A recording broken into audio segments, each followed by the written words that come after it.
अर्जुना जी के द्वारा हुई। संता का विवाह हुआ श्रृंगी ऋषि जी के संग में, समझ रहे। और श्रृंगी ऋषि जी को बुलवाया, और जब श्रृंगी ऋषि जी को बुलवाया तो यज्ञ करवाया, पुत्र कामेष्ट यज्ञ करवाई।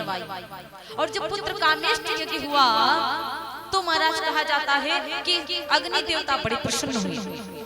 और जब अग्नि देवता बड़े प्रसन्न हुए तो अग्नि देवता ने खीर का प्रसाद दिया। और जब खीर का प्रसाद दिया, राजा दशरथ जी से कहा कि आप जाइए, आपकी यज्ञ पूर्ण हुई और मैं बहुत प्रसन्न हुआ, भगवान बड़े प्रसन्न हुए, तो आप इस खीर को लेकर जाओ, अपनी पत्नियों को खिला देना, 4 बेटा पाओगे, 4 बेटा पाओगे। अब राजा दशरथ की कितनी पत्नियां थी बताइए आप लोग? बहुत सुंदर बात, पीछे इधर बताओ कितनी पत्नियां थी राजा दशरथ? Very good. ई मैया जी को नहीं पता, पता होता तो बता देते। अब बिटिया लोगों को पता था, बता दिया, इशारे कर दो। इतनी की इतनी 3 थी कि 4 थी?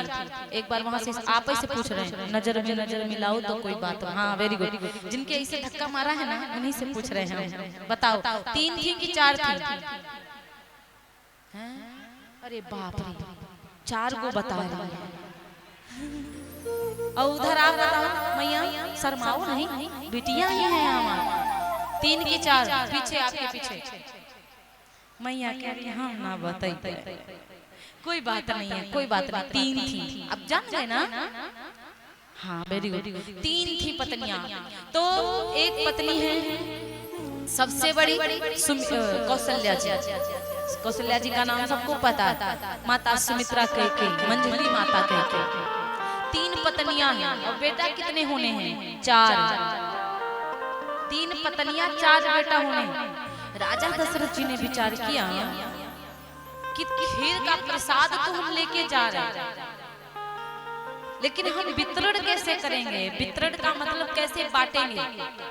अगर 3 पत्नियां हैं, इन दोनों में हम किसी भी पत्नी को अगर डबल दे दिया, किसी भी पत्नी को डबल दे दिया तो 2 पत्नियां पक्का गुस्सा हो जाएंगी कि हम दोनों को एक एक, इनको डबल काहे मिला। महिलाओं में बड़ी जल्दी गुस्सा आती है, बहुत जल्दी माताएं हमारी क्रोधित हो जाती हैं। और खास करके अगर एक पति की 2 पत्नियां हो जाए तब तो पति के ये दोनों शोल्डर गाया ये दोनों उखड़ गई हैं, एक उधर खींचेगी एक इधर खींचेगी, गड़बड़ हो जाएगी। इसलिए इस कलयुग में एक ही मेहरारू ठीक है, 2 गो मेहरारू हुई नहीं कि दोनों कान उछरी गई, एक इधर नोचेगी एक उधर नोचेगी। तो महाराज दशरथ जी जो थे बड़े बुद्धिमान थे, निपटारा कई ले गए।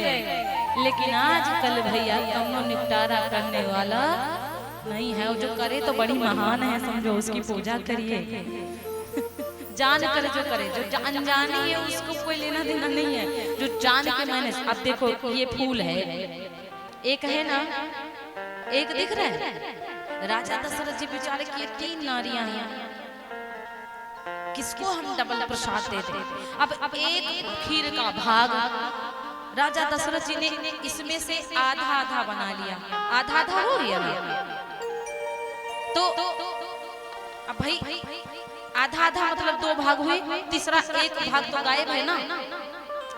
तो काम क्या किया राजा दशरथ ने? एक दिया कौशल्या जी को और एक दिया मैया कैकेयी जी को। अब दोनों लोग ले लिया, बचा कौन? सुमित्रा माता। अब बची सुमित्रा माता, और जब सुमित्रा माता बची तो राजा दशरथ ने विवेक लगाया, विवेक से काम किया। राजा दशरथ जी ने कहा आप दोनों सम्मान पूर्वक अपने से आधा आधा निकालो, एक अपने पास रख लो और एक दे दो सुमित्रा को। तो एक कौशल्या जी ने अपने पास रखा, बचा एक वो दे दिया सुमित्रा जी को। एक सुमित्रा जी का हो गया। अब ये कैकेयी माता बची, इसमें का कैकेयी मैया ने अपना भाग अपने पास एक रखा, बचा एक वो दे दिया सुमित्रा माता को। इधर कितने हो गए? दो, इधर दो हो गए सुमित्रा माता जी के पास। कैकेयी मैया ने एक भाग खाया, कौशल्या मैया ने एक भाग खाया और काम बन गया और सबके सब प्रसन्न हैं देवियां, कौनो नाराज नहीं। महाराज बढ़िया प्रसन्न हुए जाए के अपने सिंहासन पर बैठे। और जबते भगवान जबते माताओं ने प्रसाद को ग्रहण किया,